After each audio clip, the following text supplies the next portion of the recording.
ராகு கேது பயிற்சியில் நன்மை தீமைகளை நான் சொல்லலை.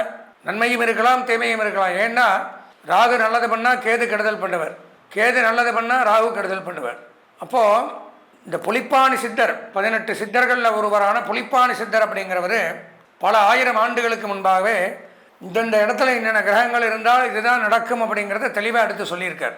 அதைத்தான் நான் உங்களுக்கு எழுதின்னு அந்த பாடல்கள்லேருந்து விளக்க உரையாக எழுதின்னு சொல்கிறேன். இதில் நல்லது இருக்கலாம், கெட்டது இருக்கலாம், நான் சொல்லலை. ஏதோ உங்களை திருப்திப்படுத்தணும் அப்படிங்கிறக்கா எல்லாமே பாசிட்டிவாக சொல்லி நம்ம சேனல் பேர் வாங்கணும். இவர் நல்லா சொன்னார். நான் நல்லா சொல்கிறது நல்லது சொல்லி நடக்கும்போது கெட்டது நடந்தால் அவர் சொன்னது ஒன்று, நடக்கிறது ஒன்றுமே. என்ன இருக்கோ அது சொல்லிட்டால் என்ன பண்ணணுமோ அதை பண்ணி நம்ம காப்பாற்றிக்கலாம். கெட்டதுன்னா கெட்டது நடக்கும், அதுக்கு என்ன பரிகாரம், என்ன பண்ணணும், நல்லதுன்னா அது நல்லது. இப்படி தெளிவாக பார்க்கறது தான் ஜாதகம். அப்படி தனுசு ராசி அப்படின்னு எடுத்துட்டால் ராகு 2ஆம் இடம், குடும்பஸ்தானம், வாக்குஸ்தானம், தனஸ்தானம்ங்கிற இடத்துக்கு வரார். 2ஆம் இடத்துக்கு ராகு வந்தால் நன்மை தீமைகள் நடக்குமா? எடுத்தோடனே தன நாசம், நன்மைகள் அல்ல. பொருளாதார விரயத்துக்கு தான் தன நாசம். இருக்கிற பொன் பொருள் ஆடை ஆபரணம் சேமிப்பு கரையும் குறையும்.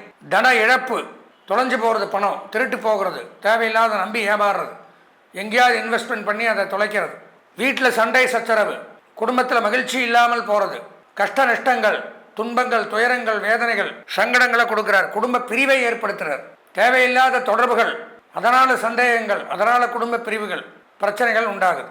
உங்களை பற்றி தவறாக கருதப்படல், உங்களை பற்றி தப்பாக நினைக்கிறது எல்லாருமே.